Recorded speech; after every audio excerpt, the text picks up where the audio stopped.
حضرت بایزید بسطامی قدس سرہ فرماتے ہیں،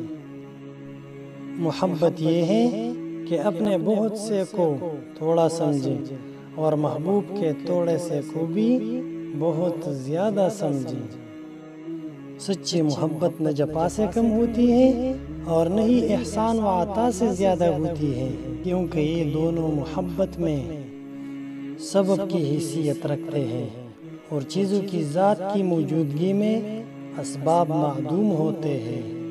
اور دوست اپنے دوست کی آزمائش سے خوش ہوتے ہیں، اور جب جفا و وفا دوستی کی راہ میں برابر ہوتے ہیں۔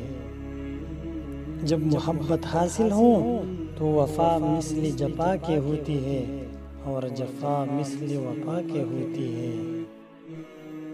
حضرت عبداللہ تستری رحمۃ اللہ تعالی علیہ فرماتے ہیں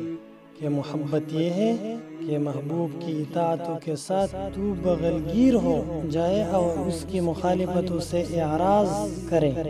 اور نافرمانیوں سے الگ ہو جائے، کیونکہ جس آدمی کے دل میں محبت جتنی زیادہ مضبوط ہوتی ہے، دوست کا حکم بجا لانا اتنا ہی دوست پر آسان